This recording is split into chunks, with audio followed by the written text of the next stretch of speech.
Good afternoon, Wildcats fans, and welcome to another edition of Wildcats Wednesday. I'm Alex Von Quettel, and joining me this afternoon is Wildcats head coach John LaFontaine. Coach, thanks as always. Anytime, Alex. Good to be here.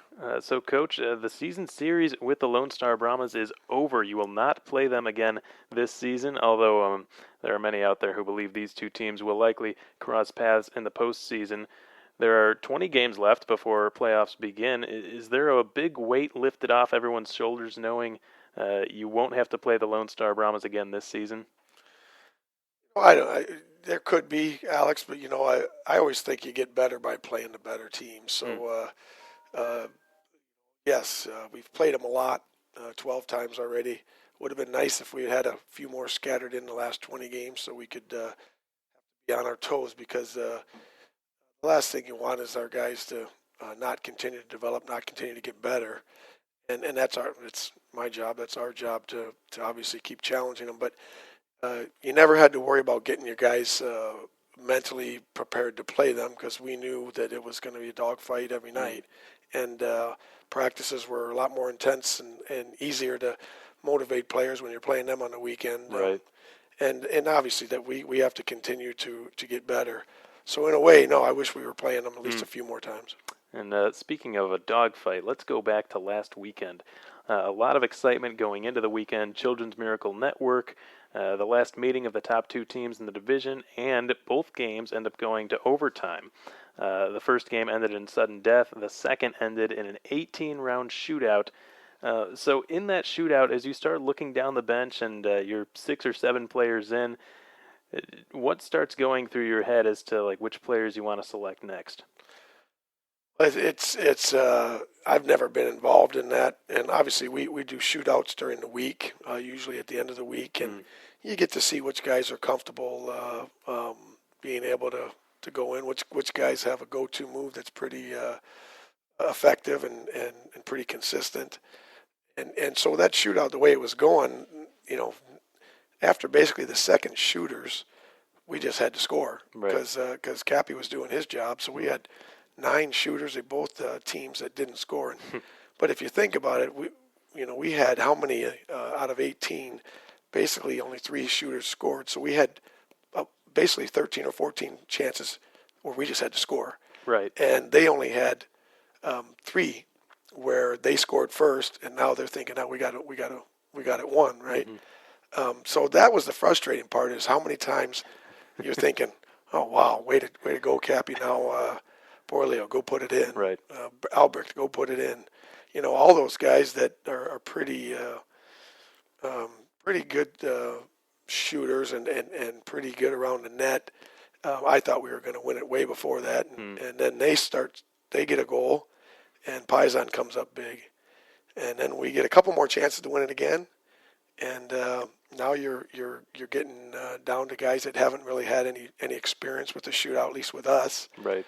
And they scored 2 in a row, and boy did Rourke come through big time, and Garrett come through big time. So, those guys really held us in there with those goals. When, and it's not that they can't score; they just they haven't shown that consistency of being able to bury pucks or a knack in shootouts to just have a move that or a go-to move that is guaranteed they're going to score. So.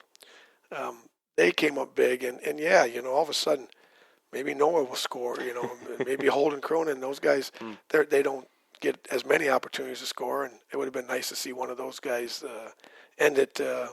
Boy, it would have been really exciting for them, and not that it wasn't exciting for Adam, but it was unique to go through every shooter on the bench, and they did the same, and it was exciting. It was also a little nerve-wracking. And Coach, after those 17 rounds had gone up and the game still had not been settled, Eric Yeager and Samu Sumanen were unavailable, so every skater had had a chance to shoot. Started. The cycle began all over again, and the Brahmas selected Cam Clark, who scored on the first try. He didn't on the second. He tried the same move. This time, Kapellmeister stopped it. Selecting Adam Goodsir as the first shooter to get a second chance, was that an easy decision to make? It was. My only frustration with our guys was their goalie was very calm very, very composed, but he was deep. Hmm. And our guys were just getting in too tight on him, and that was, you don't want to say too much to your shooters, and maybe at times I was, but I was just simply telling them, guys, you got to look somewhere and shoot out farther. Take the shot out earlier because he's deep in his net. It's hard to deke them when they're that deep, and when you get in too tight, it's hard to shoot. There's obviously the angles. There's less to shoot at, and he was deeper in his net. When they were out high, and our guys just weren't trusting. And Adam's a shoot first player, although he's got some hands and he will deke. But you after watching him enough, during games, but also in our shootouts, we thought the area that this guy was suspect was low blocker. And couldn't get anybody to shoot there. And it was interesting. The guys that did score all scored basically on the ice, some 5-hole, some short side, where they made a move and then put it on the ice. So Adam, there was no question what he was going to do. And Right. when he shoots, it's quick and it's hard. He shoots hard. So it was great to see him bury that. Absolutely, and that is his go-to move, to drag it far to his forehand and snipe it on the near side. We saw it in Odessa against Dean Schatzer, and we saw it again this past Saturday night.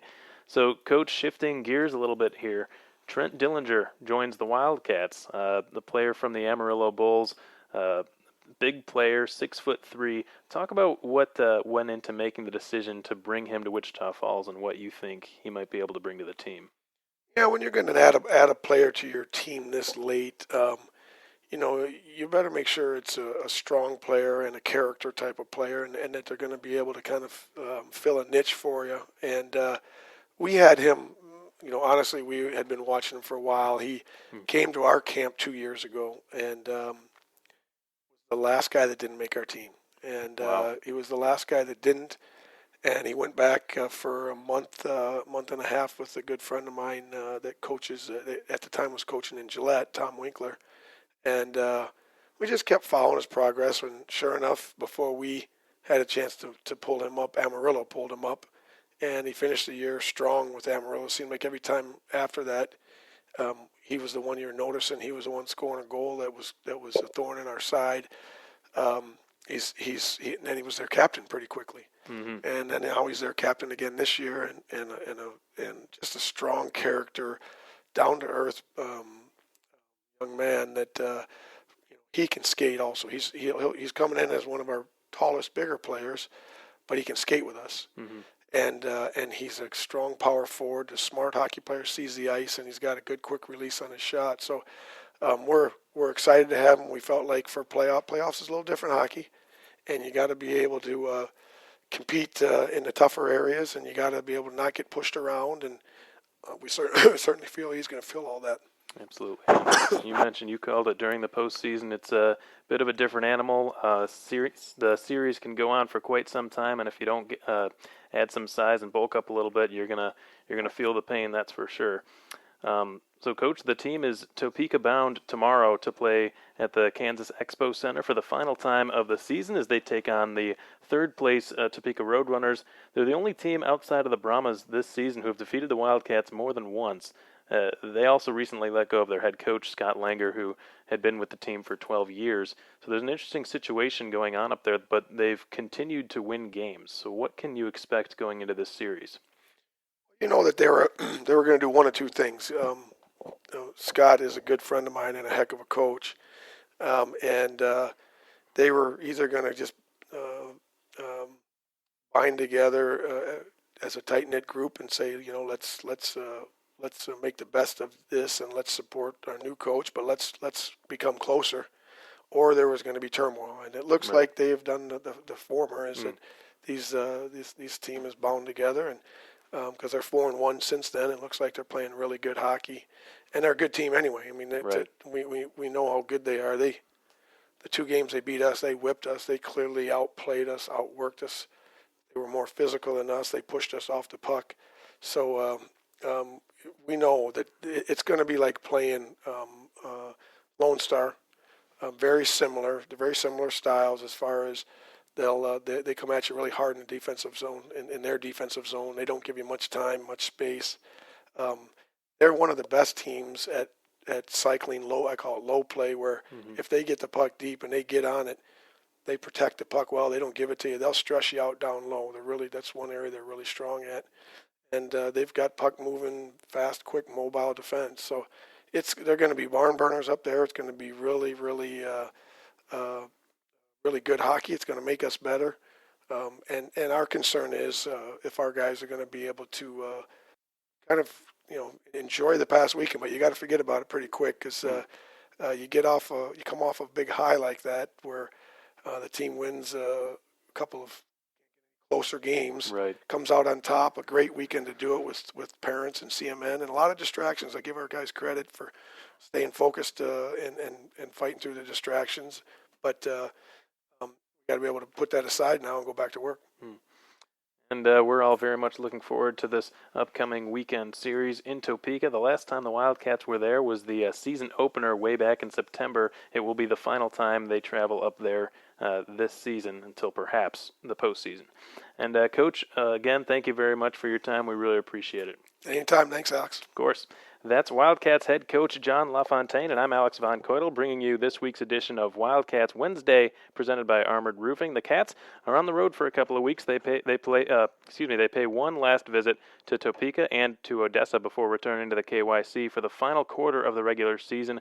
Of those last 15 games, 11 will be at home. Only 4 will be on the road, and they will be in Corpus Christi. The next home games will be on February 12th and 13th. Lemonade Day and Couples Night will be on Saturday the 13th. All Lemonade Day participants will receive a free child's ticket and a free post-game skate. And all tickets to the game will be buy one, get one free. Again, that's Saturday the 13th. Be sure to tune into our broadcast this weekend on fasthockey.com or on YouTube as the Cats are in Topeka for the last time of the season. Till next time, so long, everyone.